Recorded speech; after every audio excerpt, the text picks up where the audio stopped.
A paz e a graça do Senhor a todos, que Deus abençoe profundamente a vida de cada um. Sei que nem todos estavam esperando essa live, mas houve uma chuva aqui em Vilhena e impediu que alguns irmãos pudessem vir, outros estão viajando e alguns outros impossibilitados por motivo de saúde. Mas como eu vim para cá, para a igreja, então eu resolvi fazer essa live e enviei aí uma mensagem aos meus contatos. Se você quiser também pode compartilhar este link para vocês poderem também divulgar esse trabalho, Sandro e Adriana, sejam bem-vindos, tá? Obrigado. Deus abençoe vocês. Sandro, estamos com saudade aí de você. Me fala aí como é que está o áudio. Adriana também, viu? Que Deus abençoe a família.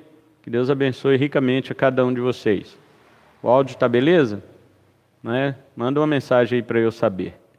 Então, como vocês podem ver na capa aí, nós vamos continuar estudando a divindade de Cristo, mas nós vamos falar sobre sua onisciência. Nós falamos... Beleza então, obrigado pelo feedback, tá? Nós falamos sobre a eternidade de Cristo nos quatro estudos anteriores. E falamos que Cristo foi declarado eterno, mesmo no Antigo Testamento, no Novo Testamento, pelos autores bíblicos, e ele próprio falou sobre isso também. Paz, Clé, seja bem-vinda, tá? Deus abençoe e recupere a sua saúde. Agora nós vamos falar sobre outro atributo divino, Cristo onisciente. Ô, pastor Eliezer, seja bem-vindo, meu querido. Amém, muito obrigado. Irmão Davi, de Campo Grande, glória a Deus. São abençoados por este ministério. Muito obrigado, Deus seja louvado, meu querido. Manda um abraço aí. Não sei se você é conhecido do meu grande amigo Aislan. Mande um abraço para ele. Pastor Eliezer, abraço para você e sua família, meu querido. Então, queridos, nós vamos, antes de falar sobre a onisciência de Cristo hoje, que é mais um atributo divino, que pertence a Cristo e o que prova que Ele é Deus, nós vamos fazer uma oração. Nessa oração eu quero apresentar alguns motivos também especiais de pessoas que pediram oração para mim no dia de hoje. Vamos orar. Senhor, em Teu santo nome, nós oramos aqui por este momento, por esta oportunidade que o Senhor possibilita para termos uma live, um estudo ao vivo sobre o Senhor. Permita-nos isto, Senhor. Sabemos que é impossível conhecer-te totalmente, porque em Ti habita totalmente, Senhor, os tesouros do conhecimento e da sabedoria. Jamais poderemos perscrutar a Tua mente, sondar Teu entendimento, mas o Espírito, sim, Ele penetra as profundezas de Deus e Ele revela a nós aquilo que precisamos e aquilo que suportamos. Obrigado por nesta noite nos permitir isto para o louvor da Tua glória. Abençoe os nossos irmãos que estão nos acompanhando e os que posteriormente também irão assistir a este vídeo. Oro também, Senhor, neste momento pela família da irmã Luzinete. Ó Deus, que acabam de perder a sua tia. Sabemos que a morte de fato é um intruso na criação devido à queda, devido ao pecado. E isto, Senhor, tem incomodado a humanidade desde a queda do homem. Por isto, Senhor, somente em Cristo Jesus é que podemos ter esperança, porque Ele sim venceu a morte com sua ressurreição e promete o mesmo para todos aqueles que nele creem. Quem crê em mim, disse Jesus, não morrerá eternamente, ainda que morra, viverá. Oramos também, Senhor amado, pelas pessoas enfermas, por aquelas atingidas pela Covid-19. Oramos por aquelas pessoas, Senhor, que estão com outras enfermidades também, que o Senhor vá ao encontro de todas elas, para trazer-lhes cura. Em nome de Jesus Cristo é que nós oramos, Senhor, pela cura destas pessoas. Eu oro, Senhor, pela vida do presbítero Alex, da irmã Jane, do irmão José Rodrigues, da irmã Milka. Eu oro, Senhor amado, pela vida da Clair, oro pela vida desta família. Ó Senhor, eu oro, meu Deus, pela recuperação psicológica, emocional do Everson. Em nome de Cristo Jesus, eu oro ao Senhor, meu Deus, pela minha cunhada Sara e minha sobrinha Samara, que estão em viagem para cá, que o Senhor guarde a vida delas nesta estrada. Eu oro, Senhor, por todas as pessoas desta igreja, dos nossos ouvintes, seus familiares, que estão precisando de uma oração, de uma carência, seja ela física, emocional ou espiritual. Coloco tudo isto diante do Senhor. Peço ao Senhor pela vida do presbítero César, do presbítero Wesley, sua família, todos, Senhor, que estão passando por alguma luta no sentido de enfermidade, que o Senhor venha resgatar e restaurar. Sustenta-nos, Senhor, sustenta o teu povo. Sabemos, Senhor amado, que isto pode piorar cada vez mais, mas isso para nós não importa. Se para o mundo isto é praga, para nós isto é uma trombeta, é um sinal de que o Senhor realmente cumpre a tua palavra. Prepara cada dia o teu povo, em nome de Jesus, nós oramos. Amém. Amém, meus queridos. Eu vi que chegaram algumas mensagens, mas eu não pude ler. Para mim, no celular fica tela cheia, eu não consigo ver novamente, né? A não ser quando alguém mandar alguma mensagem novamente. Meus queridos irmãos, para falar da onisciência, eu quero que você abra a sua Bíblia em Apocalipse capítulo 2, a onisciência de Cristo. Apocalipse capítulo 2, eu observei aqui que Jesus Cristo, a cada carta que ele manda João escrever ao anjo daquela igreja, das 7 cidades da Ásia Menor, ele cita uma característica dele, né? Quando ele fala no capítulo 2, verso 1, ao anjo da igreja em Éfeso escreve: estas coisas diz aquele que conserva na mão direita as 7 estrelas e que anda no meio dos 7 candeeiros de ouro. Jesus está falando dele mesmo. E essa característica dele aqui é a onipresença. Ele está com as 7 estrelas em sua mão e anda nos 7 candeeiros de ouro. Olha, Marlene, Joel, Shirley, Nilson, Claudete, deixa eu ler rápido aqui, antes que some. Sejam todos bem-vindos, tá bom? Ao nosso estudo aí. Deus abençoe. Essa característica de Cristo é sua onipresença. Ele anda no meio dos 7 candeeiros, que são as 7 igrejas, e tem na sua mão direita as 7 estrelas, né, que são os 7 anjos. Isso significa que Cristo está tanto presente em todas as igrejas, o número 7 simboliza isso, né? Todas, totalidade, o candeeiro é a igreja. Né?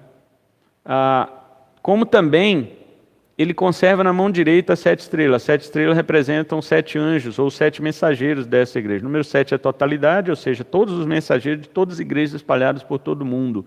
Então, os pastores, os pregadores da verdade estão protegidos pela mão direita do nosso Senhor, bem como também todas as igrejas de todo o mundo estão com a presença de Jesus Cristo dentro dela. Então isso aqui fala de onipresença. O verso 8 ele diz assim: ao anjo da igreja em Esmirna escreve: estas coisas diz o primeiro e o último, que esteve morto e tornou a viver. Isso aqui, Jesus está falando da eternidade dele, essa característica, ele é o primeiro e o último. Observe que nos próximos versículos, ou no início de cada carta, ele diz o seguinte para aquelas igrejas: conheça as tuas obras. Então, essa parte do conheço, ele já está falando da sua onisciência. Né? Conheça a tua tribulação.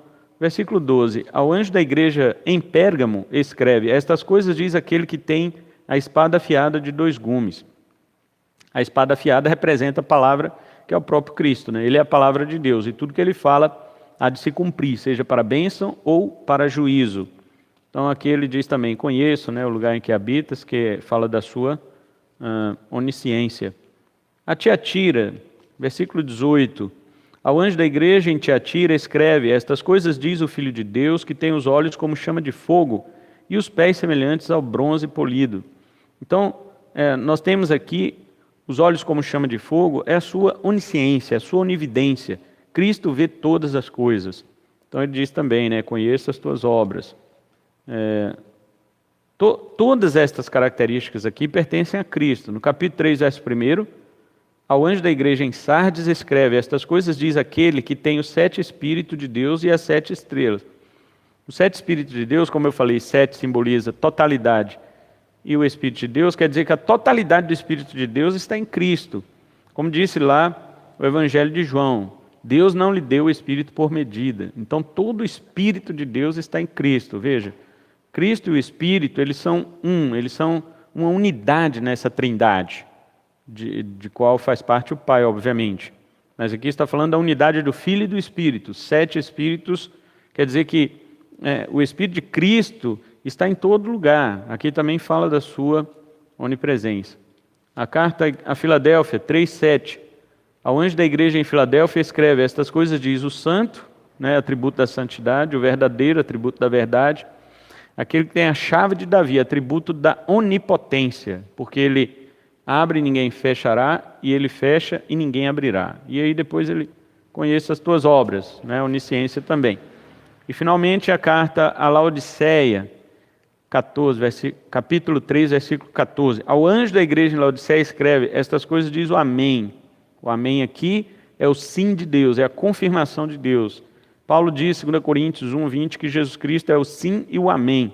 Todas as promessas de Deus, elas se cumprem em Cristo, Ele é a testemunha fiel e verdadeira, o princípio da criação de Deus, enfim. Paz, Leandra, seja bem-vinda. Enfim, nós estamos aqui diante de Cristo manifesto às 7 igrejas, mostrando a elas alguns de seus atributos. E eu destaco aqui da igreja de Tiatira, capítulo 2, 18, o Filho de Deus que tem os olhos como chama de fogo. Muito bem, é isto que nós vamos ver hoje no nosso estudo sobre a onisciência de Cristo. Então, sem mais delongas, a nossa introdução já vem escrita, então não precisa de eu estar falando, Deixa eu diminuir um pouco aqui. Espera lá. Isso. Então vamos lá. Na primeira parte do nosso estudo, nós falamos, eu vou deixar aqui, porque aqui não vai ter escrita, Vou deixar aqui. Na primeira parte do nosso estudo, nós falamos sobre o atributo da eternidade, uma vez que, se Cristo não for Deus, não pode possuir esse atributo exclusivo da divindade. Por que eu falei isso nos 4 estudos anteriores?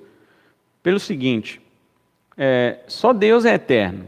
Então, se Cristo não for eterno, os testemunhos de Jeová negam a eternidade de Cristo, Se Cristo não for eterno, então pode, como diz o meu amigo, pode fechar a marmita, entregar os pontos para as testemunhas de Jeová, porque realmente Cristo não é Deus.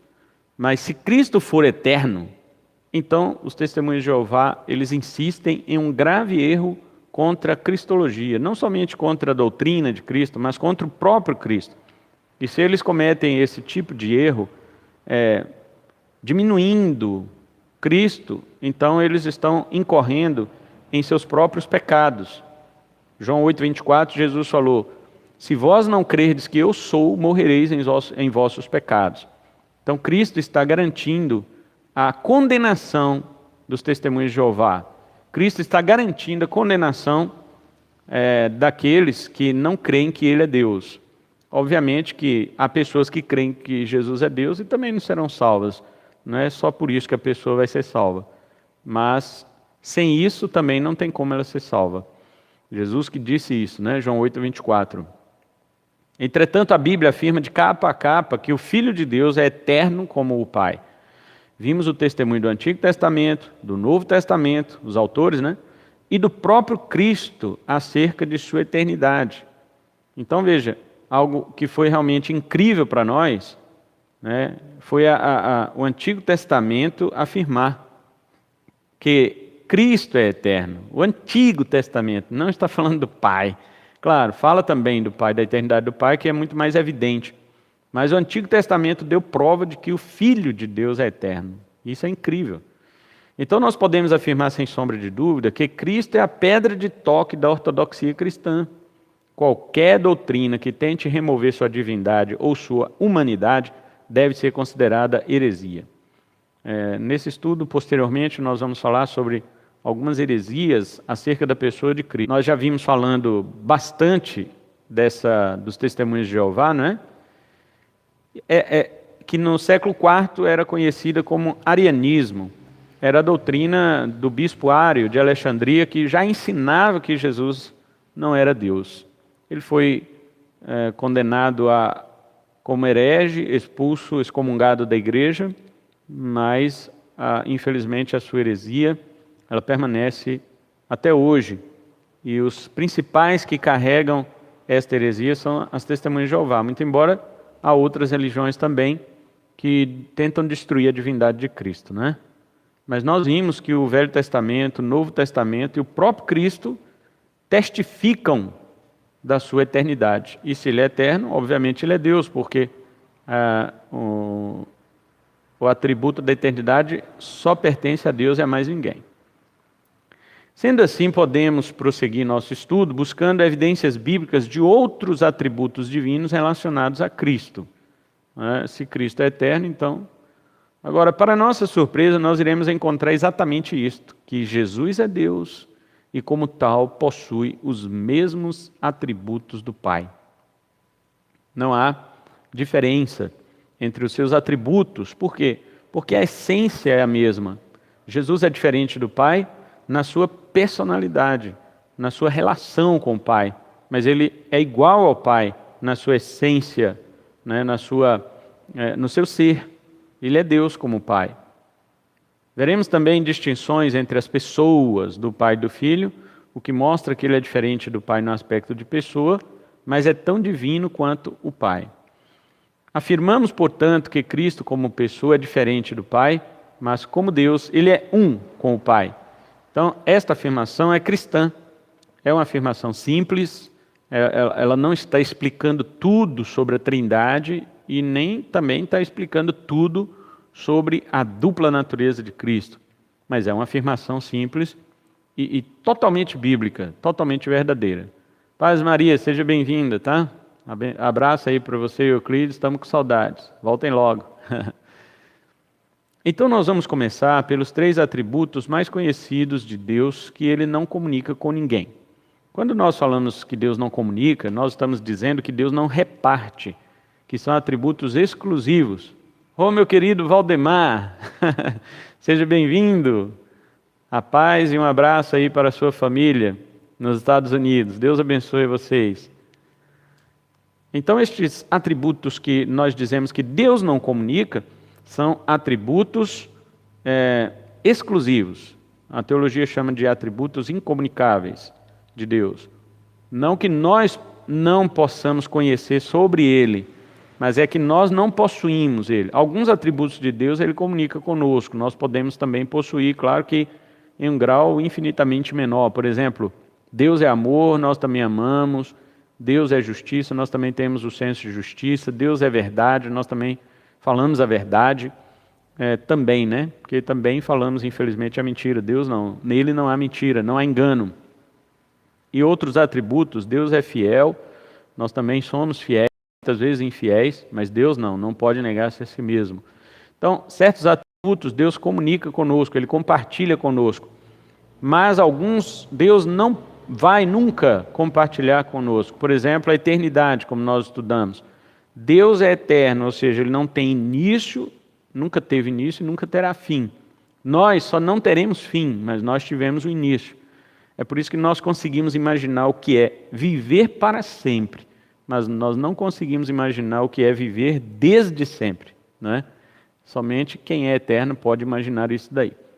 Então, quais são os 3 atributos mais conhecidos de Deus que Ele não comunica com ninguém? Eles são bem simples. Onisciência, onipotência e onipresença. E hoje nós vamos mostrar várias referências para os irmãos e vamos ficar só aqui nos evangelhos. A paz, Newton, seja bem-vindo também para o nosso estudo. Manda um abraço para a sua família e lá para a igreja que você congrega, meu querido. Presbítero João Valentim, paz, seja bem-vindo também. Então vamos começar, meus amados, pelo atributo da onisciência. E vamos ver somente nos evangelhos, somente nos evangelhos, as provas, né? O testemunho dos evangelhos de que Jesus Cristo é onisciente. Então vamos começar. O que é onisciência? É um atributo exclusivo de Deus que, com este atributo, Ele tem o poder de conhecer todas as coisas, de saber do passado, de saber do presente e de saber do futuro. tudo isto em um só momento, de conhecer os pensamentos de todas as suas criaturas, isso também é onisciência, e também conhecer os pensamentos das pessoas da Trindade.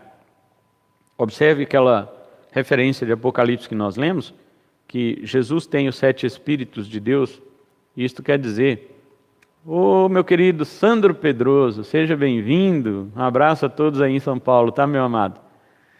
Isso quer dizer que Jesus Cristo, ele tem conhecimento do Espírito Santo e vice-versa. O Espírito tem conhecimento de Cristo Jesus. Lá em 1 Coríntios 2, versículo 10, fala que o Espírito de Deus penetra as profundezas de Deus. Isso quer dizer que entre as pessoas da Trindade também existe o exercício da onisciência. O Pai conhece o Filho conhece o Pai, o Espírito conhece a ambos e ambos conhecem o Espírito, sabe? Mateus 11, né, versículo 27, Jesus falou sobre isso, ele disse, ninguém conhece o Filho senão o Pai, e ninguém conhece o Pai senão o Filho, e aquele a quem o Filho quiser revelar. Então, há um conhecimento dos pensamentos, uma unidade de pensamento entre as pessoas da Trindade. Só me lembrei de uma coisa aqui para dizer para vocês, aquela história que muitos pregadores falam, Deus falou com Jesus, e agora? Quem que vai lá morrer pela humanidade? Né? Vai ter que ser Deus Pai, Deus Filho, Deus Espírito Santo. Então eles tiveram um debate, alguma coisa assim, até chegar à decisão que seria o Filho. Fala, Clésio, boa noite, paz, meu querido, um abraço para a família e toda a igreja aí, tá, meu amado? Isso não existe, meus irmãos. Por quê? Porque o pensamento das pessoas da Trindade é um só. O que o Pai pensa é o que o Filho pensa. O que o Espírito pensa é o que o Pai pensa. Então, eles têm essa unidade, essa ligação de pensamento. Não tem essa coisa de ficar debatendo para ver o que vai fazer e tal, não. Tudo que ele pensa, uma pessoa pensa, já está no pensamento das outras duas pessoas. Este é um relacionamento que os teólogos chamam de intratrinitariano, ou seja, dentro da Trindade. Presbítero César, seja bem-vindo, paz. E outra característica também da onisciência é que a onisciência ela conhece todas as possibilidades, sejam as que se tornarão reais um dia, ou as que jamais haverão de acontecer. Então, como exemplo, nós podemos citar aquela teoria que existe entre muitos produtores de filme, de livro, de ficção, chamada de teoria do multiverso. A teoria do multiverso, ela quer dizer que para cada situação existe várias possibilidades de ela acontecer diferente. Então, em um outro universo possível, por exemplo, eu não existiria. E é possível sim que isso acontecesse se Deus tivesse planejado um outro tipo de universo onde a minha pessoa não existisse e vocês sim. Então eu não estaria hoje aqui dando esse estudo. Deus conhece isso. Eu sei que isso poderia existir, mas eu não sei. Essa pergunta da Clay aí, eu vou deixar lá para o final do estudo, tá bom, irmãos? Primeiro nós vamos ver as provas da onisciência de Jesus e depois nós vamos falar sobre esta pergunta dela aí. Mas obrigado por participar com perguntas. Se os irmãos quiserem também podem anotar aí, tá? Eu vou ler aqui. E caso aconteça aqui de o YouTube não mandar mais, não aparecer as perguntas aqui na tela para mim, então eu vou, depois, né? Os irmãos continuam escrevendo e depois, quando eu estiver postando, eu releio todas elas e vou respondendo, caso não apareça. Se aparecer aqui para mim agora, eu respondo agora, tá? Então, meus queridos, em um universo possível que Deus criasse e eu não existisse, eu não estaria dando o estudo aqui hoje, né? Então, agora você imagina isso é só uma ação, no meio de 8 bilhões de habitantes vivos que estão neste planeta hoje. Isto é uma ação de 1 em 8 bilhões, uma ação. E cada ser humano pode ter quantas ações em um dia de 24 horas? Vamos falar em 1 minuto. Em 1 minuto, quantas ações nós podemos ter? Multiplica esse minuto por horas, multiplica as horas por dia e multiplique os dias por 8 bilhões de pessoas no mundo e veja quantas possibilidades teriam para cada ação que a pessoa faz. Uma possibilidade diversa. Ao invés de eu estar aqui, eu estaria em casa, por exemplo, ou ao invés de eu estar em casa, eu teria saído para lanchar ou algo parecido, teria saído para fazer uma visita. São tantas possibilidades, Deus conhece todas elas como se elas fossem reais. E Ele conhece todas elas de mim, de você e de todos os habitantes desse planeta que estão vivos, dos que já morreram, dos que ainda vão nascer. Deus conhece todas essas possibilidades sobre seus anjos, os anjos do diabo, sobre toda a natureza conforme Ele criou, tanto a conhecida aqui na terra como a desconhecida no fundo do mar e no universo. Deus sabe de todas as possibilidades, por exemplo, das reações químicas, das leis da física, que poderia ser diferente do que é, a lei da gravidade, a lei do aquecimento, da velocidade, do tempo, a lei da queda livre. São tantas possibilidades que Deus poderia ter feito diferente. E Ele conhece todas elas como se fossem reais. Só que Ele escolheu fazer este universo da forma que Ele é, como nós assim o conhecemos e nem o conhecemos, né? Deus resolveu fazer dessa forma que Ele é uma entre infinitas possibilidades. Ele poderia fazer diferente, não é? Nós sabemos que Ele poderia fazer diferente, mas nós não sabemos como elas seriam se Ele fizesse diferente. Mas Deus conhece todas elas como se fossem reais.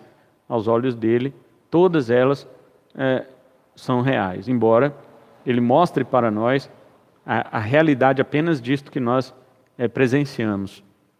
Isso é onisciência, é muito mais do que saber o passado, o presente e o futuro. É saber sobre essas possibilidades também. É conhecer os pensamentos, os propósitos do coração, é conhecer as intenções futuras. Por exemplo, a Bíblia diz, através de Isaías, que Ciro ia libertar o seu povo 150 anos antes do rei Ciro nascer. Um profeta anônimo falou para Jeroboão, rei de Israel, que 300 anos depois nasceria um rei de Judá chamado Josias, ainda deu o nome dele, que haveria de destruir aquele altar no qual Jeroboão estava instituindo o pecado da idolatria com aquele bezerro de ouro. Enfim, quantos anos antes, nem se fala em anos, né? Porque a Bíblia diz que Jesus é o Cordeiro morto desde a fundação do mundo. Então, desde a eternidade, já existia na mente de Deus, do Pai, do Filho e do Espírito Santo, que o Filho seria o Cordeiro morto. E que a maneira pela qual ele morreria seria uma maneira maldita, através de crucificação. E que ele morreria através de homens ímpios, que o julgariam injustamente, e que ele seria levado à cruz para este objetivo, carregar os pecados daqueles que nele creem. Tudo isso na mente de Deus. Agora, nós sabemos que Deus poderia fazer um universo diferente, em milhares e infinitas possibilidades, mas nós não sabemos como seriam elas, como funcionaria tais multiversos. Mas Deus sabe de cada um deles, como se eles realmente existissem na mente de Deus. E Deus, Ele também não conhece as coisas por processo. Existe uma heresia chamada teologia do processo, que ela diz que Deus ele aprende as coisas com a gente, né? Junto com a gente. Deus não sabe de certas coisas, mas Ele vai aprendendo, Deus vai se tornando conhecedor. Isso é uma blasfêmia, né? Nem o diabo acho que não conseguiu bolar uma coisa, inventar uma heresia dessa. O diabo ficou com inveja de quem inventou a teologia do processo, sendo ele o pai da mentira, né? ele ficou com inveja de quem inventou a teologia do processo. Na realidade, Deus não conhece nada por processo. Tudo que Deus conhece por inteiro. Deus conhece em um só momento. Tudo que Deus conhece, Ele conhece de maneira plena, de maneira cabal, e Ele não acompanha etapas. Deus não acompanha etapas. Ele sabe das coisas com um só olhar. É de uma maneira plena, de uma maneira completa. Não existe processo em Deus. Deus não calcula. Deus não calcula. Simplesmente Ele sabe. Então, essa questão da onisciência de Deus é muito mais profunda do que nós podemos imaginar. Deus só revela aquilo que nossa mente suporta, né? Que ela aguenta. Mas tendo então definido aqui, deixa-me passar mais à frente, porque também falo demais. A minha esposa diz que eu sou muito digressivo. Digressivo eu sou divagador, eu viajo demais, então eu tenho que voltar aqui. Eu lembro do Valdemar. Valdemar, você também divaga, viu? Você também viaja. De vez em quando o Valdemar está falando e ele vai longe, e depois ele vira para a esposa dele, a Miriam, um abraço, Miriam. Aí ele fala assim, onde é que eu estava mesmo? Aí ela fica, né, volta ele para o assunto novamente. Pois é exclusivo de Deus, porque nenhum ser criado pode ter esse mesmo poder em seu conhecimento. Então, onisciência é um atributo exclusivo de Deus, ou como chamam alguns teólogos, de atributo incomunicável. Jesus tem o atributo da onisciência também. Agora nós vamos para as referências bíblicas acerca dessa declaração. Jesus tem onisciência. Sim, é claro, se ele tem a eternidade, né? Passou aqui uma postagem do pastor Isaac. Um abraço também ao pastor Isaac. Jesus tem o atributo da onisciência. Então vejamos aqui algumas declarações da Escritura sobre esse respeito. Eu coloquei aqui somente dos evangelhos, por enquanto, tá, meus irmãos? Que é muita coisa, então nós vamos acompanhar pela ordem dos evangelhos e não pela ordem cronológica da vida de Jesus, tá?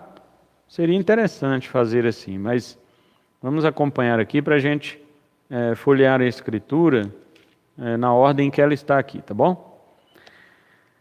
Em Mateus 11, 20 a 24, Jesus lança em rosto as cidades onde se operou a maior parte dos seus prodígios, o não haverem se arrependido, né? E depois que ele faz isto, ele diz que Tiro e Sidom, ou seja, duas cidades que ele não tinha ido pregar, ou nem foi lá fazer milagre. Ele foi, né, depois ele foi fazer milagre lá na região de Tiro e Sidom, aquela mulher que tinha uma filha endemoniada, enfim, ele salvou aquela família ali. Mas antes disso, Jesus está falando de Tiro e Sidom antes. Né? Ele não foi enviado a Tiro e Sidom, ele foi enviado a Israel.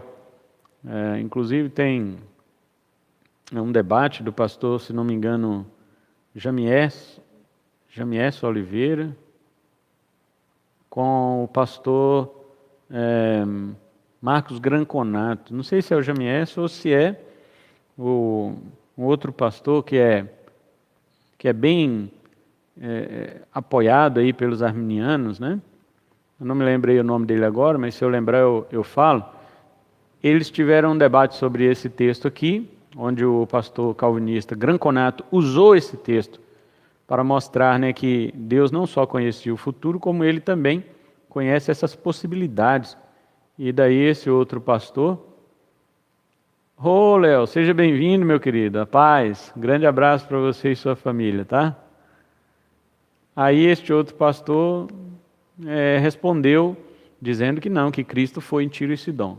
Só que ele não está percebendo, ele não percebeu que Cristo, nesse capítulo 11, aí, ele estava falando de momentos anteriores, ele não estava falando do posterior. E mesmo assim, quando Cristo foi a Tiro e Sidom, ele estava falando de uma geração, ele salvou uma família, né? Ali aquela mulher cananeia e sua filha, vamos dizer ali, no máximo aquelas pessoas estavam ali que creram em Jesus. Se for o caso, a Bíblia não diz isso, mas vamos supor que fosse assim. Mas Jesus está falando de uma geração, está falando de Tiro e Sidom como nação. Jesus não foi enviado a eles. Tanto que no mesmo contexto ele cita também Sodoma e Gomorra. Ele cita Sodoma também. Então, Sodoma nem existia mais na época de Jesus. Então, como é que pode ser uma coisa que Jesus ia lá depois? Então, esse pastor, ele não... Eu não sei se é o Jamieson ou este outro... Me fugiu o nome dele agora. Ele é bem conceituado no mundo arminiano. No meio arminiano. Fala mundo não, senão... Então, vamos ler o que Jesus disse aqui. Ele disse assim, passou Jesus então a increpar as cidades nas quais ele operara numerosos milagres pelo fato de não terem se arrependido. Ai de ti, Corazim. Isso, João, Carlos Vailate. É esse mesmo, Carlos Vailate, pastor Carlos Vailate. Foi ele que falou isso aí. Ou ele ou o Jamieson que falou isto com o pastor Granconato, tentando fugir da realidade desse texto aqui que lançou em rosto deles lá, tá? Só que, na realidade, ele fez uma falsa afirmação, porque Jesus estava falando que ele não foi enviado para estas cidades. Se ele fosse no futuro lá, dar uma passadinha em Tiro e Sidom, isso é outra questão, não está no texto. Até em Sodoma não tinha como ele passar, né? E futuramente nós sabemos também que seus discípulos pregaram em outras regiões fora de Israel, e o evangelho chegou até lá, mas Jesus não está falando disso. Em Nínive também teve uma geração que Deus quis salvar, a geração da época de Jonas. Pronto. Mas antes daquela geração Deus não quis e depois também não. E aí, vai fazer o quê? Então, olha o que Jesus diz assim: ai de ti, Corazim, que é uma cidade onde Jesus foi, né? Fazer milagres. Ai de ti, Betsaida, cidade até inclusive do apóstolo Pedro.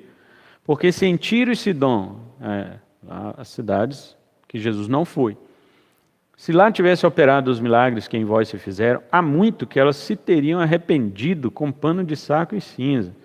Observe, queridos, que Jesus Cristo está dizendo que eles teriam, isso é subjuntivo, isto é possibilidade.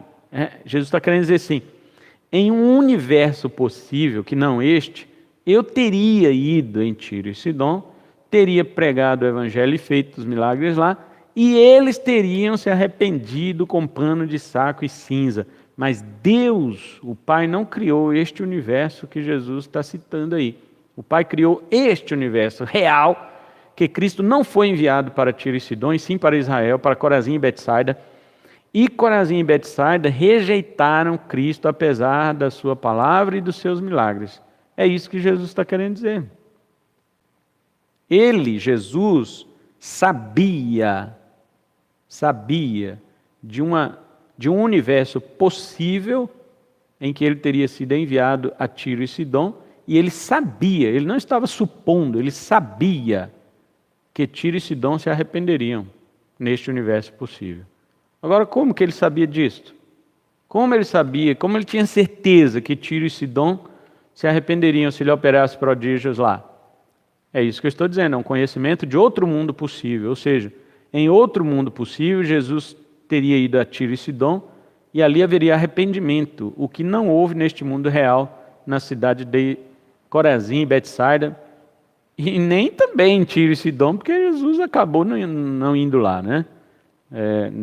Nessa geração aqui. Entenda isso, não estou falando que Jesus não atendeu uma Sidônia, né? Uma família. Claro, a Bíblia fala que sim, mas estou me referindo enquanto nação, enquanto geração. Então os irmãos estão percebendo que Mateus já começa a mostrar o atributo da onisciência de Jesus, já com a pancada. Ele não começa a mostrar aqui que Jesus conhecia os pensamentos, Jesus sabia do futuro, e isso também é onisciência. Mas ele já dá aqui uma lapada, ele já destrói completamente aqui qualquer tentativa de algum leitor tentar diminuir Cristo, tentar tirar de Cristo seu atributo da divindade que nós chamamos de onisciência. Não tem como. Jesus conhecia até isto. Se Tiro e Sidom tivessem me visto e ouvido, eles teriam se arrependido. Até isso ele sabia. Para ele não era uma possibilidade, era uma realidade. Agora, para nós é uma possibilidade, porque nós não podemos viver em mundos possíveis, só podemos viver em um mundo real. O mesmo ele diz a respeito de Cafarnaum e Sodoma. Jesus esteve em Cafarnaum. Aliás, ele mudou, né? Ele se mudou para Cafarnaum. Acho que é Mateus 4, né?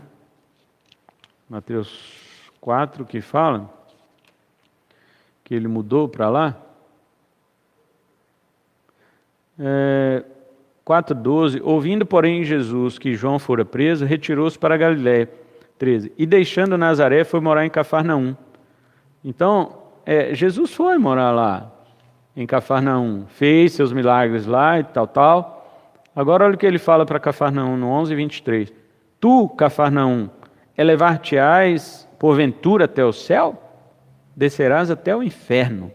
Porque se, olha aqui o mundo possível, se em Sodoma se tivessem operado os milagres que em ti se fizeram, teria ela permanecido até o dia de hoje. Jesus não está falando aqui que provavelmente Sodoma teria... Não, ele está afirmando que sim, que se este mundo, outro mundo possível, tivesse sido aquele mundo criado por Deus, e Jesus tivesse ido a Sodoma e não a Cafarnaum, de fato Sodoma teria se arrependido e não teria sido destruída. Jesus está falando de conceitos subjuntivos como se fossem conceitos indicativos, conceitos reais. Como ele pode afirmar isso? Jesus não estava dizendo que provavelmente estas cidades teriam se arrependido. Ele afirmou que elas de fato teriam se arrependido. Somente quem conhece as possibilidades infinitas de várias situações possíveis, em mundos diferentes possíveis, é que pode fazer uma afirmativa dessas. Ninguém pode falar isto. Você pode dizer no máximo assim: se Deus tivesse feito um mundo possível, no qual eu não existisse, eu não estaria dando aqui esse estudo hoje. Mas eu não posso dizer que ninguém estaria dando esse estudo hoje aqui. Isso eu não posso. Eu só sei que eu não estaria porque nesse mundo possível eu não existiria. Mas eu não saberia dizer se alguém estaria dando esse estudo em meu lugar. E mesmo se ele estivesse dando esse estudo, ele jamais saberia, ninguém jamais saberia que seria em meu lugar. Só Deus sabia disso, que seria em meu lugar. Como talvez eu possa estar dando esse estudo hoje aqui em lugar de alguém que em outro mundo possível é que estaria dando esse estudo. Na realidade, essas coisas para Deus, elas são todas vistas como reais. Deus vê todas elas e sabe de cada detalhe dela, e isso multiplicado a potências infinitas. Deus conhece todas. Jesus conhece também. Nós não. Nós só podemos nos limitar ao conhecimento do mundo real, do mundo em que nós vivemos. Agora, ninguém conhece o que poderia acontecer. Boa noite, Marcos. Seja bem-vindo, meu querido. Graça e paz. Deus abençoe. Mas ninguém conhece o que poderia acontecer em outros mundos possíveis. Apenas Deus. E se Jesus sabia, então Jesus é Deus. Vamos falar de outra referência aqui, porque isso aqui dá um nó no cérebro. O máximo que nós podemos saber é que poderia haver outros mundos possíveis, em um ou vários deles. Nós não existiríamos. Daí para frente não podemos saber de nada mais, pois não há como cogitar como seria um mundo sem a nossa existência.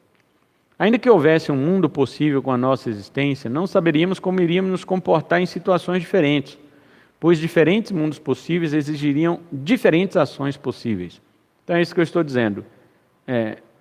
Eu tenho 47 anos.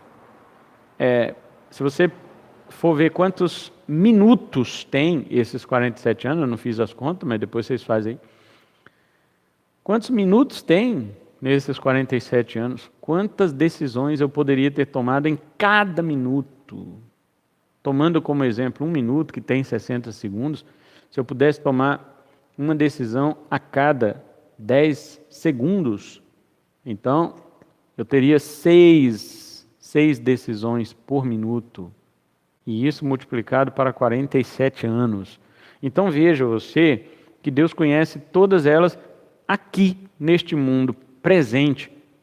eu existo no mundo real, eu teria possibilidades de ações dentro de 1 minuto que eu mesmo não conheço, eu poderia conhecer, caso elas me dessem opções de pensar a respeito. Por exemplo, hoje, eu estava indeciso se eu fazia essa live ou não. E cogitei, hesitei, pensei, voltei atrás, coloquei o celular para rodar ao vivo, depois tirei, voltei novamente, enfim, acabei tendo uma única escolha, mas entre vários pensamentos eu tomei essa decisão. Em um outro mundo possível eu teria tomado outra decisão, caso eu existisse nele. Vocês estão vendo como mesmo nós pensando em várias decisões, nós só tomamos uma. E quando nós tomamos uma, Deus conhece as outras que você poderia ter tomado. E o que ela acarretaria para todas aquelas pessoas que estão envolvidas naquilo ali? Vocês estão me assistindo, estão envolvidos nessa minha decisão aqui agora. Como outros também que vão assistir mais tarde, estão envolvidos nessa minha decisão. Seria tudo diferente se eu tivesse tomado outra decisão, mas Cristo conhece todas elas como se elas fossem reais. Aliás, nós não temos ciência nem mesmo das ações neste mundo real, né? Algo que nos pega de surpresa, nós só ficamos sabendo como reagir no momento em que ela acontece. Bem, eu quero prosseguir, né? Porque temos bastante referências nos evangelhos e nós não vamos poder passar para as cartas, mas no próximo estudo nós vamos passar para as cartas. Ainda no versículo 27 deste capítulo, encontramos uma pequena oração de Jesus ao Pai, onde ele diz que ninguém conhece o Pai senão o Filho. Aquilo que já falamos algumas vezes, diz assim: tudo me foi entregue por meu Pai. Né? Essa frase aqui mostra o quê? Mostra a onipotência de Cristo. Tudo me foi entregue por meu Pai. Depois fala, ninguém conhece o Filho senão o Pai, que é aquela relação intratrinitariana, e ninguém conhece o Pai senão o Filho, que é também esta relação, né, na mão dupla. Eles têm esta relação de conhecimento, e este conhecimento, acho que a versão NVT, a nova versão transformadora, ninguém conhece plenamente, né? Então, isso é interessante, esse acréscimo, né? Esse advérbio acrescentando aí, para nos auxiliar, para nos ajudar a entender que tipo de conhecimento Jesus está falando que ele tem do Pai, e vice-versa, que o Pai tem dele também. É um conhecimento pleno, né? É um conhecimento pleno. E ele diz no final, lógico que essa frase do meio aqui é onisciência, e no final ele diz assim, e aquele a quem o Filho o quiser revelar, ou seja, eu e você, nós criaturas, só podemos conhecer o Pai se o Filho quiser revelar. Então, em outra parte, nós vamos ver do Evangelho, o Evangelho de João, por exemplo, 1,18, né? Ele vai dizer que ninguém jamais viu a Deus. O Deus unigênito, outras versões falam, o Filho unigênito, que está no seio do Pai, é que o revelou, é que o fez revelar. Então, se ele quiser revelar, ele revela se ele quiser. João 1,18 fala que ele revela, mas Mateus 11,27 fala que ele revela se ele quiser. E quando ele revela o Pai para mim, para você, nós passamos a ter um conhecimento de Deus maior do que aquele que nós temos naturalmente, que é a revelação natural, né? Os teólogos chamam de revelação natural, conhecer a Deus pela criação, pelas coisas criadas, pela natureza, e também pela consciência. Internamente, todo ser humano, no seu juízo normal, ele sabe que existe Deus, ele sabe que Deus existe. Não é? Glória a Deus, Aldemar, Jesus é Deus, aleluia. Então, quando fala que ele revela quem ele quer, o Pai a quem ele quer, não é? Então ele simplesmente está dizendo que existe pessoas que ele não vai querer revelar o Pai desse modo especial. É lógico que na criação, na revelação geral, ninguém pode alegar falta de conhecimento de Deus. Paulo diz isso em Romanos 1,18. Né? As pessoas nunca vão poder alegar isto, porque a criação mostra. Os céus proclamam, Salmo 19, a glória de Deus e o firmamento anuncia a obra de suas mãos. Mas a revelação especial, que é o Filho que revela o Pai, é só para quem Ele quer. O Sandro perguntou sobre as funções, né, do Pai, do Filho e do Espírito Santo. Sim, eles têm funções diferentes, né, seus papéis e também suas relações, tanto intra como extra, trinitarianamente falando. Como não é um estudo sobre a Trindade, então nós não vamos mostrar essa diferença, embora elas vão ser percebidas na medida em que nós estivermos estudando, tá bom? Prosseguindo. Ele diz, como nós já vimos, todas as coisas foram entregues pelo seu Pai, né? O texto grego não diz coisas lá, né? Não está escrito todas as coisas, mas diz tudo. Por isso essa versão aqui, atualizada, no versículo 27 fala, tudo me foi entregue por meu Pai. Na corrigida vai dizer todas as coisas, mas no grego não tem coisas. No capítulo 12 agora, encontramos uma fala de Jesus acerca de pessoas, olha só essa, irmãos. Amém, irmão Marcos. Grandes são as obras do nosso Senhor. Aleluia. No capítulo 12 encontramos uma fala de Jesus acerca de pessoas que se levantarão no dia do juízo para condenar outras. Olha só. Versos 41 e 42. Jesus fala assim. Ninivitas se levantarão no juízo com esta geração ali, né, dos judeus que Jesus viveu na época deles ali. Ninivitas se levantarão no juízo com esta geração e a condenarão, porque se arrependeram com a pregação de Jonas.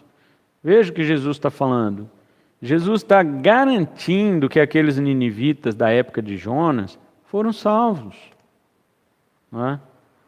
E mais que isso, eles se levantarão, ou seja, no dia do juízo, eles estarão ressurgindo dentre os mortos, né? Se levantarão aqui a ressurreição.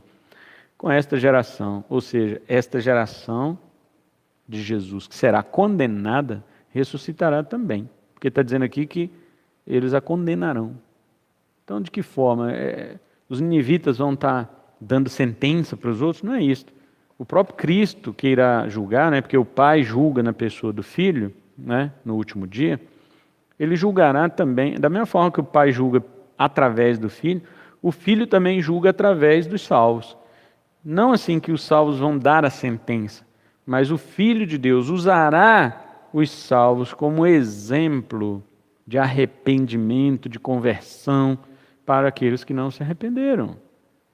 E isto servirá, vamos dizer, de testemunho contra aquela geração que rejeitou Jesus na época que ele esteve na terra. Obviamente que outras gerações também rejeitam a Cristo, né? Até hoje. E elas também serão condenadas. Veja que Jesus está falando de ninivitas que se arrependeram com a pregação de Jonas. Não é aquilo que nós falamos? Pessoas que Deus quis salvar. Antes deles, Deus não quis salvar uma geração assim de ninivitas. Depois deles também não. Pelo menos nós não temos esta referência. Pessoas individuais, sim. Por exemplo, Naamã, o Ciro, né? Deus quis salvá-lo. Deus enviou, não Eliseu lá, mas Deus preparou ali uma guerra entre Síria e Israel. Deus, ele ele deu a vitória para a Síria nas mãos de Naamã. Né? Deus, ele... Irmão Sandro Pedroso colocou o cálculo ali, 28.700.000 e tantos mil minutos, né? Está aí o cálculo, né? Para quem quiser saber, isso só os minutos, né? Agora, fora elevada a potência, né? Vamos dizer aí, de uma decisão a cada 10 segundos, né? Elevada a 6. Então, quantos isso em 47 anos, né? Isso de uma só pessoa, depois vezes 8 bilhões de habitantes que estão vivos, fora aqueles, né? Que já morreram e os que ainda vão nascer. Enfim, irmão Sandro Pedroso teve essa curiosidade. Portanto, queridos, Jesus Cristo diz que não somente os ninivitas se levantarão, né? Mas também a rainha do sul. E quem é esta rainha do sul? Ela se levantará no juízo com esta geração e a condenará, porque ela veio dos confins da terra para ouvir a sabedoria de Salomão. Então, é a rainha de Sabá. Jesus está garantindo aqui que ela foi salva também. Ela ouviu o evangelho por Salomão. Né? Depois, a gente ou os irmãos, né, podem ler a referência dela lá, está lá em 1 Reis, capítulo 10. Vocês podem ler isso daí. Como Jesus sabe que essas pessoas estão salvas? Nenhum homem poderia saber destas coisas, mas ele sabe porque ele é Deus. Vocês estão vendo? Agora vamos ver aqui o exemplo, o curioso caso do peixe com a moeda na boca. Em Mateus 17, no versículo 27, Jesus fala para Pedro: mas para que não nos escandalizemos, vai ao mar, lança o anzol, e o primeiro peixe que fisgar, tira-o, e abrindo-lhe a boca acharás um estáter. Toma-o e entrega-lhe por mim e por ti. O que acontecia aqui? No verso 24 você vai entender. As pessoas que cobravam o imposto do templo, os judeus pagavam todo ano um imposto para o templo, para a manutenção do templo de Herodes, que o de Salomão havia sido destruído na invasão babilônica, havia sido reconstruído no período ali dos profetas, né? Dos profetas pós-exílio, Esdras, Neemias, Zacarias, Ageu, enfim. Ele foi reconstruído e foi profanado no ano 168 a.C. pelo rei grego, né? Rei sírio, Antíoco Epifânio. E depois foi antes disso, né? Em 168 ele foi rededicado, que foi pelos Macabeus, chamada a festa da dedicação, tem ela registrada em João 10, 22, que foi no dia 25 de dezembro, lá em Israel. Jesus participava dessa festa. Mas quem reformou e colocou esse templo melhor, mais bonito, né, do que na época ali de Zorobabel, foi Herodes o Grande. E para manter aquele templo, os judeus pagavam 2 dracmas por ano. Uma dracma era um valor de um dia de trabalho. Eveline Zygoski, Hanukkah. Hanuka. Isso, Hanukkah.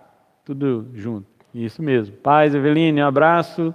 Que Deus abençoe a família e o bebezinho que está vindo. Nos dê notícias, tá bom? Um abraço a todos os nossos irmãos aí de Cuiabá.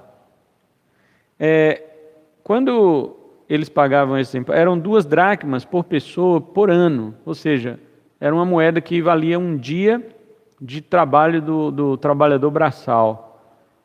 Hoje seriam uns R$100 mais ou menos. Então R$200 por ano que eles pagavam para manter o templo. Então perguntaram para Pedro: o seu mestre não paga as dracmas? Né? E Pedro falou: sim, paga. Nem sabia, mas quando chegou para Jesus, Jesus perguntou para ele assim: Simão, o que te parece? Olha a onisciência de Jesus. Jesus Cristo, Pedro nem falou para Jesus dizendo: olha, eles estão cobrando as didracmas, né? Eram assim chamadas quando uma moeda valia 2 dracmas, era chamado de didracmas. Ah, Senhor, eles estão cobrando a didracma. Não, ele nem falou. Jesus falou para ele: Pedro, o que você acha? Os reis da terra cobram impostos ou tributo de quem? Dos filhos ou dos estranhos? Olha a onisciência de Cristo. Cristo não estava lá com Pedro quando os cobradores perguntaram sobre o imposto. Mas quando Pedro chegou perto de Jesus, Jesus sabia da conversa. E aí Pedro falou: dos estranhos. E Jesus falou: então os filhos estão isentos. Ou seja, eu sou filho de Deus, eu não pago imposto para a casa do meu pai. Ué.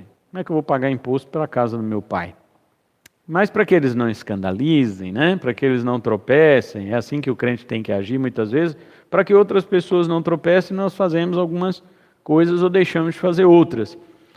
Aí Jesus falou: vai ao mar, lança o anzol, e o primeiro peixe que fisgar, tira-o, e abrindo-lhe a boca acharás um estáter, ou seja, um estáter era outra moeda que valia 4 dracmas, ou 2 didracmas.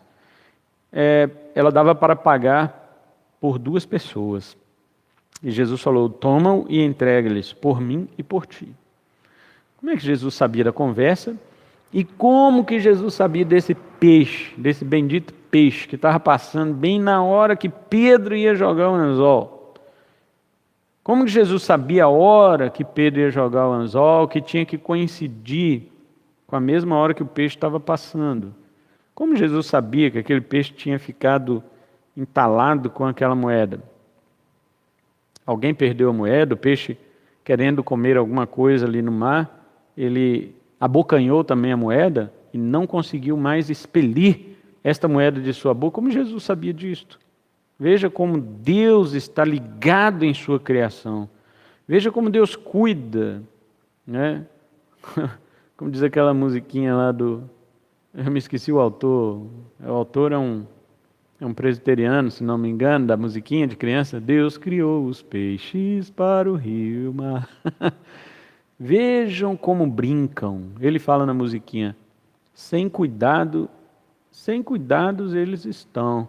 Sem cuidado quer dizer não é que eles estão, que ninguém está cuidando. Cuidado ali é uma palavra para dizer sobre preocupações. Não tem aquela outra música? Não tenha sobre ti um só cuidado qualquer que seja. Jesus não está falando, a música não está falando para você ser descuidado. Ela está dizendo cuidado no sentido de preocupação. Então, a musiquinha das crianças, dos peixes, está dizendo que os peixes brincam sem nenhum cuidado, ou seja, sem nenhuma preocupação. Por que eles vão preocupar se o Criador cuida deles? E por que Deus está de olho em peixes? Peixes. Entende isto? Isso mostra, claro, outra doutrina, a doutrina da providência, do cuidado de Deus sobre sua criação, sobre aquilo que Ele criou. Mas aqui mostra que, além disto, Jesus já havia dito, nenhum pardal vai cair por terra sem o consentimento do vosso Pai. Os fios de cabelo de vossa cabeça estão contados. Agora Ele diz para Pedro, vai, lança o anzol, e o primeiro peixe que fisgar, tira. O que você pode imaginar aqui? Onisciência? Onipotência? Dá para imaginar ambas as coisas. A onisciência porque Jesus sabia o momento exato que Pedro ia lançar o anzol, e quando ele caísse no fundo daquela água, estaria passando justamente aquele peixe que estava engasgado com a moeda, com o estáter. Mas também pode mostrar a onipotência de Cristo, de que quando Pedro jogasse o anzol, Cristo ordenasse aquele peixe, como Deus ordenou ao peixe que engolisse a Jonas, Cristo ordenasse aquele peixe, vai até aquele anzol e morda ele. E Jesus dissesse a todos os peixes que estavam em redor para não morder. Vocês saiam de perto deste anzol. Isto mostra a onipotência. Todos os peixes lhe obedeceriam. Tanto os que não iam morder o anzol, por mais instigados que eles estivessem, não é? Este mesmo, irmão Sandro Pedroso, esse aí. Só que esse é dos adultos, né? Das crianças, Deus criou os peixes para o rio e o mar. Então, irmãos, eles obedeceriam, os peixes estariam com vontade de morder a isca do anzol de Pedro. Mas Jesus havia proibido, todos eles, vocês não vão morder. Apenas este que está com a moeda. E esta moeda tinha que ser exatamente o valor do pagamento para 2 pessoas. Não é exatamente um caso curioso esse daí? Então vamos prosseguir, porque nós temos aqui mais referências da onisciência de Cristo. Em Mateus 19, 28, depois ali do encontro com o jovem rico, ele foi embora e tal, e Jesus falou aquelas palavras pesadas para os seus discípulos, né? Jesus disse que seria muito difícil um rico entrar no reino, porque a pessoa tinha que deixar tudo. E Pedro então diz o que para Jesus? Senhor, nós deixamos tudo e te seguimos. Jesus responde o quê? Olha, Jesus lhe respondeu, em verdade vos digo que vós, os que me seguistes, quando na regeneração, ou seja, na manifestação da vinda de Cristo, o Filho do Homem se assentar no trono da sua glória, também vos assentareis em 12 tronos para julgar as 12 tribos de Israel. Então, como Jesus sabe que os seus apóstolos se assentarão em 12 tronos para julgar as 12 tribos de Israel? Somente se ele for Deus é que ele pode saber uma coisa dessas. No capítulo 20, versículo 23, Quando a mãe de Tiago e João veio a Jesus lhe pedir que seus 2 filhos se sentassem à sua direita no seu reino, Jesus disse que seus discípulos beberiam o cálice que ele havia de beber, que era o cálice do sofrimento. Olha só. Mas Jesus respondeu, versículo 22, não sabeis o que pedis. Podeis vós beber o cálice que eu estou para beber, que é o cálice do sofrimento, o cálice da morte? Responderam-lhe, podemos. Eles não sabiam o que era esse cálice. Eles falaram assim por quê? Supondo que Jesus estava falando de um cálice literal. Jesus toma um cálice de vinho, eu também posso tomar. Ele falou, podemos. Então Jesus lhe disse, realmente, bebereis o meu cálice. Está vendo? Jesus estava falando de uma coisa. Vocês podem beber o cálice do sofrimento e da morte por minha causa? Eles falaram, entenderam assim, vocês podem tomar um cálice de vinho? Podemos. Eles falaram na ingenuidade. E Jesus Cristo responde na onisciência. Jesus diz assim, realmente vocês podem. Vocês não sabem o que vocês estão dizendo, mas eu sei. Vocês darão a sua vida por mim. Mas assentar à minha direita e à minha esquerda não me compete concedê-lo. É, porém, para aqueles a quem está preparado por meu Pai. Isso aqui é outro assunto, né? Nós vamos ficar apenas com este conhecimento que Jesus tinha, de que seus discípulos seriam capazes de sofrer e até de morrer. Só uma pessoa onisciente pode saber o que vai acontecer aos apóstolos em relação ao reino de Deus. E foi exatamente o que aconteceu.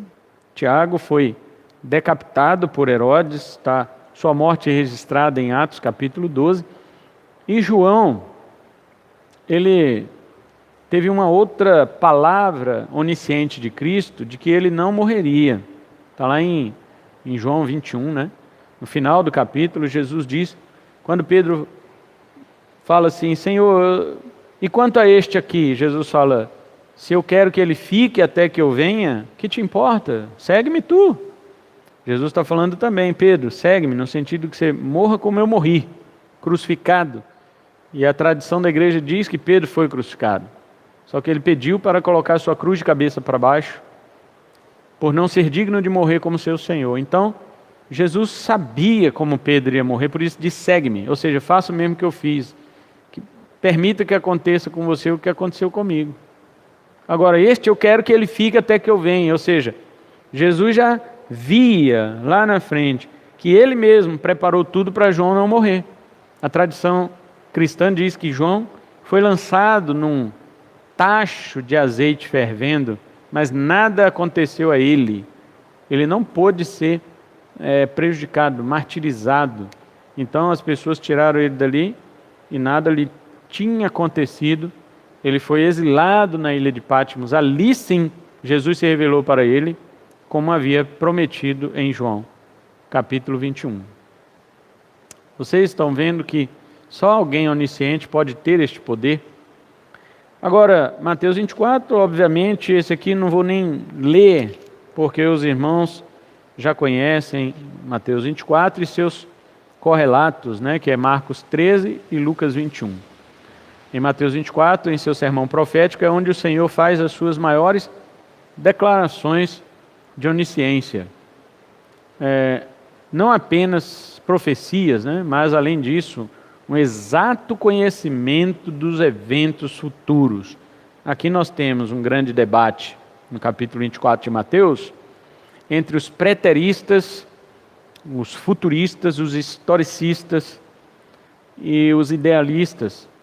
Esse debate é para saber se o que Cristo falou ali em Mateus 24 aconteceu totalmente ou se ainda falta alguma coisa para acontecer. Mas fato é que Cristo sabia perfeitamente o que haveria de acontecer. Além de saber que seria logo crucificado, Mateus 26, 1 e 2, olha só este versículo, irmãos. Tendo Jesus acabado todos estes ensinamentos, disse aos seus discípulos, sabeis que daqui a 2 dias celebrar-se-á a Páscoa, e o Filho do Homem será entregue para ser crucificado. Veja, Jesus sabia até o tipo de morte que ele havia de passar. Mas ele também sabia quem o havia de trair. Olha os versículos 20 ao 25. Chegada a tarde, pôs-se ele à mesa com os 12 discípulos. E enquanto comiam, declarou Jesus: em verdade vos digo que um dentre vós me trairá. E eles, muitíssimo contristados, começaram um por um a perguntar-lhe: porventura sou eu, Senhor? E ele respondeu: o que mete comigo a mão no prato, esse me trairá. O Filho do Homem vai, como está escrito a seu respeito. Mas ai daquele por intermédio de quem o Filho do Homem está sendo traído. Melhor lhe fora não haver nascido. Veja. Então Judas, que o traía, perguntou: acaso sou eu, mestre? Respondeu-lhe Jesus: tu o disseste. Ou seja, é você sim. Então você tem esta referência também em João 6,70, né? Na multiplicação dos pães. Jesus já sabia, né? Eu escolhi vocês a 12, mas um de vós é diabo. Um de vós é o traidor.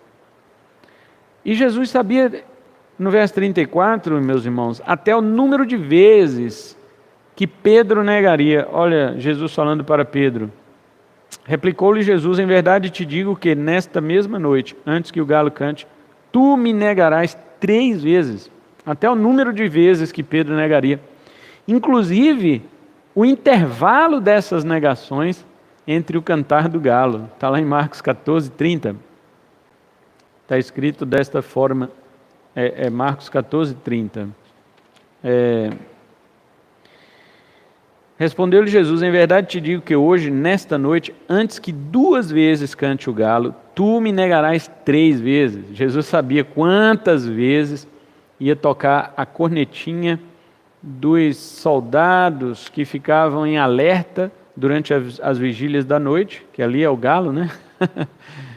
Algumas pessoas acham que era um animal, a ave, batendo as asas e cantando o galo. Não, ali era um toque de trombeta que os guardas noturnos indicavam as mudanças de vigília da noite. Eram 4 as vigílias da noite.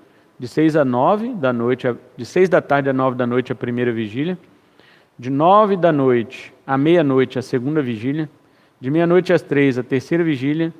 E de 3 às 6 da manhã a quarta vigília da noite. Então, era neste horário que tocava esta trombeta chamada de Galináceum ou Galicinium, né, no latim. Então, Jesus sabia até quantas vezes ia tocar, né, essa trombeta, para que Pedro ali o negasse. Você pode observar que Cristo Jesus ele tem o conhecimento pleno, né? Vamos parar por aqui. Jesus Cristo ele tem o conhecimento pleno de todas as coisas. É óbvio que, né, você pode estar perguntando assim, como que Jesus podia ser onisciente aqui na Terra se a Bíblia diz que ele se esvaziou, né? Este é um debate antigo também que houve na igreja, na história, chama teoria da kenosis. A palavra grega kenosis quer dizer esvaziamento. Então algumas pessoas acham que Jesus se esvaziou de seus atributos. Outros falam que ele se esvaziou de sua divindade. Isso não é verdade. Ele continuou sendo Deus. Ele veio sendo Deus. Ele só veio para se tornar aquilo que ele não era, homem. Mas ele não deixou os seus atributos. Entretanto, ele não usou nenhum de seus atributos para benefício próprio, para se livrar, para alguma coisa. Você vê que ele tinha, lá em Mateus 26, né, que ele fala, que ele tinha 12.000 legiões.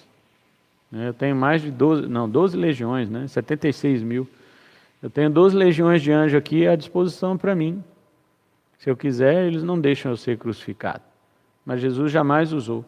No deserto da tentação, lá o diabo falando, transforma as pedras em pão e mata a tua fome de pão. Ele, não, eu vou depender da palavra de Deus, porque eu vim enviado de Deus para obedecer as palavras de Deus. Jesus nunca deu um passo na vida dele por conta própria. Um passo de Jesus estava dentro da vontade de Deus. Muitas pessoas acham que Jesus Cristo se despojou. Não, ele não tinha. Não, ele tinha sim, mas ele não usou em benefício próprio. Jesus Cristo caminhou completamente dentro da vontade do Pai. Tudo somente o que Deus queria. Agora vem outros e querem tirar o poder de Cristo e dizer assim, não, ele é menor que o Pai. Ele é menor que o Pai porque ele disse, o Pai é maior do que eu. Mas é claro, ele estava aqui como homem, né? Mas não deixou de ser Deus. porém não usou nenhum dos seus recursos divinos para o seu proveito próprio. Paulo diz isso em Filipenses 2,6, que sendo como Deus, não julgou como usurpação ser igual a Deus, mas se esvaziou, assumindo a forma de servo quando se fez homem. Os teólogos dizem a seguinte frase: Jesus, sendo o que era, tornou-se para sempre o que não era. Ou seja, sendo Deus, ele não deixou de ser Deus, ele tornou-se homem para sempre. Isso ele não era. Houve um tempo que Jesus não era ser humano. Mas a partir do momento que ele se tornou um ser humano, nunca mais também deixou de sê-lo. Mas enquanto ele se fez homem, ele também não deixou de ser Deus. Então esta é a doutrina correta, essa é a ortodoxa doutrina da igreja durante toda a sua história. O que cremos fora disso, se alguém crê fora disso, como diz os católicos, seja anátema, né? Então, ficamos aqui só no Evangelho de Mateus, mas semana que vem eu quero passar para os irmãos em outras referências, nos outros evangelhos, principalmente o Evangelho de João. Lucas também tem algumas coisas bem interessantes sobre a onisciência de Cristo. Então, só para encerrar, quero dizer para você que Cristo tem os olhos como chama de fogo. Ele é onisciente, ele conhece todas as coisas. Você viu quão complexo é o conhecimento de Cristo sobre todas as coisas que existem e as que poderiam existir.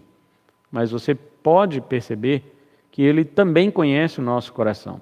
Ele conhece as intenções da nossa vida e até o que vai acontecer conosco para o futuro. Nós não sabemos, mas ele já sabe. E com isto, deve gerar um temor dentro de nós, porque é como ele falou para a igreja de Tiatira: os meus olhos são como chamas de fogo. Os meus olhos estão fixados na minha igreja, em você, em mim, em cada um de nós. Isso é uma coisa muito séria, porque nós estamos a todo tempo diante de Cristo. Nós não estamos na presença de Cristo só na igreja, só quando vamos orar, só quando vamos jejuar. Não. A todo instante estamos na presença de Cristo. Você percebeu que ele fala que ele anda no meio dos 7 castiçais, dos 7 candeeiros? Ou seja, quem são as 7 igrejas? Não somos nós? Então, ele anda no nosso meio, ele anda entre nós, todo momento. Ele vê todas as coisas. Né? Lá em Apocalipse 1 fala que ele tem 7 olhos. O Espírito de Deus tem 7 olhos. Então, essa questão aí de dizer que o Espírito de Deus, né, é 1 ou 4, é alguma coisa assim. Capítulo 1 ou capítulo 4, que fala que o Espírito de Deus tem 7 olhos. 7 quer dizer totalidade. Espírito ter 7 olhos quer dizer que ele vê todas as coisas.